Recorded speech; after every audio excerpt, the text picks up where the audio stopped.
Bueno, soy Nelson Castro y con mucho gusto les voy a contar a ustedes mi libro, Los últimos días de Eva, Historia de un engaño.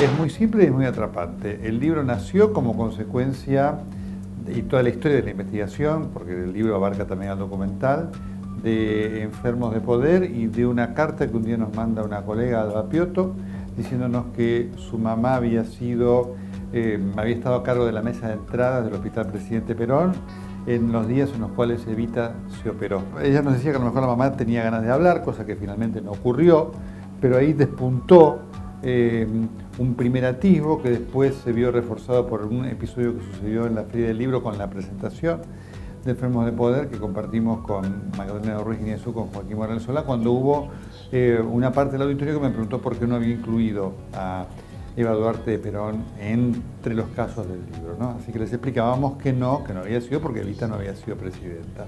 Junto con esto yo me acordé que tenía un libro, que había leído una vez un libro que se llamaba Los 100 días de Eva, en el cual el doctor Jorge Albertelli, que fue el ginecólogo que se encargó de una parte de los cuidados de Eva Perón, contaba su vivencia de haber pasado 100 días con Eva Perón. Bueno, a partir de allí, y de ver y de reencontrar el libro, releerlo y encontrar algunos nombres que sugirieron el desafío de buscar quiénes estaban vivos o no de esos nombres y encontrarnos con que algunos de esos nombres sobrevivían, conocedores de lo que era la historia, que tenía una trama de intriga impresionante, comenzamos una investigación que fue tan apasionante como escribir el libro, que tuvo tanto de novela como el libro, porque fue un verdadero, yo diría, un verdadero rompecabezas que se iba armando, por el cual una pieza daba pie para conseguir la otra, que nos permitió rearmar, reconstruir en forma íntegra y total y absolutamente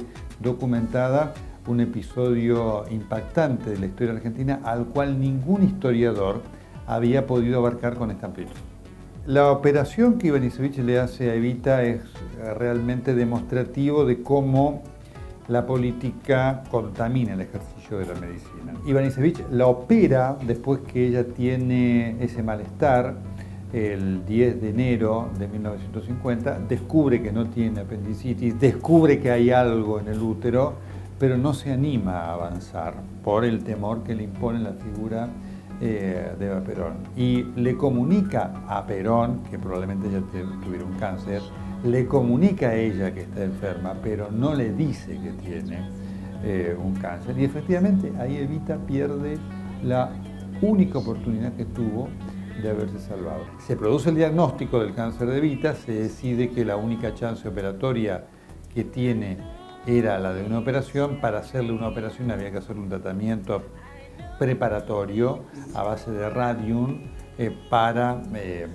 parar las hemorragias que ella tenía, y eso exigía un cuidado de Evita. Por lo tanto, Perón le pide al doctor Albertelli que se quede en la residencia presidencial, que era la residencia Onsue, que estaba donde hoy está la Biblioteca Nacional, y entonces él pasa 100 días con Eva Perón, que son los días previos a la operación y después los días posteriores a la operación, hasta que termine el tratamiento de la radioterapia, con el cual terminaba todo el ciclo, que lamentablemente fracasó.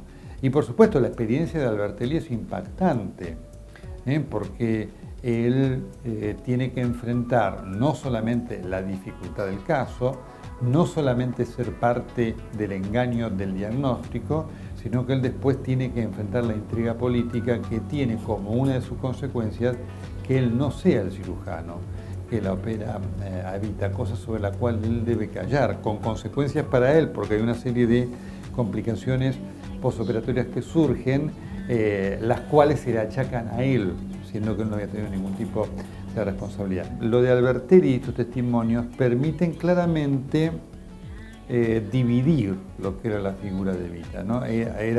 Había una Evita en su relación con los pobres, sin duda que admirable, porque había una consustanciación de ella con la gente pobre total y absoluta, que superaba en cuantía cualquier otra que pudiera tener cualquier colaborador de ella o cualquier dirigente de ella o hasta el mismo Perón. Pero después está la Evita política, y la Evita política era una fanática y como todo fanático intolerante. El otro era producto de ese fanatismo que tenía ella contra los norteamericanos, que hubiera hecho imposible que ella lo hubiera operado, tocado, visto algún médico norteamericano. Así que es impresionante esto, ¿no? Digamos, lo paradojal de esto, porque se habían interesado por ella médicos españoles, alemanes y demás. Y lo paradojal que cae, justo la decisión, se acepta la decisión de ir a buscar a un médico norteamericano, que era una estrella de la cirugía, es verdad, pero que no aportaba nada para el caso de Eva Perón. Todo paciente tiene derecho a saber quién lo ha operado y además el médico tiene la obligación ética de hablar con su paciente y demás. Así que este es uno de los aspectos más controvertidos que se planteó en aquel momento y que se plantea hoy mucho más cuando se lo revisa, ¿no? Es producto también de lo que genera la política y por supuesto esto también genera alguna crítica sobre el doctor Pack, que realmente no debió haber aceptado operar en esas condiciones. Pero lo que pasa es que Pack era un hombre ávido de fama también.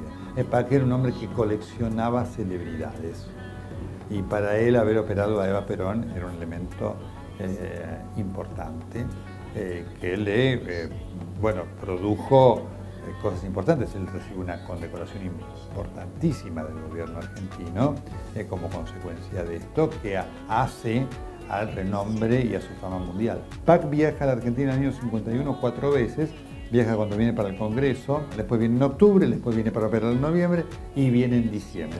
Y en diciembre me produce un hecho muy importante que nosotros pudimos descubrir que por primera vez se menciona, que es que él rompe el secreto médico y le confiesa al embajador de los Estados Unidos, el embajador Bunker, cuál era el estado real de la situación de Eva Perón, porque se sabía que estaba enferma, pero nadie sabía que tenía un cáncer, nadie oficialmente lo sabía, ¿no es cierto?, más allá de Perón y su círculo.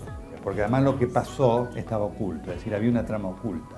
Cuando hay más de uno involucrado, siempre hay alguien que dice, bueno, no me quiero llevar esto a la tumba, por lo que fuere. Esto es algo que tiene que trascender.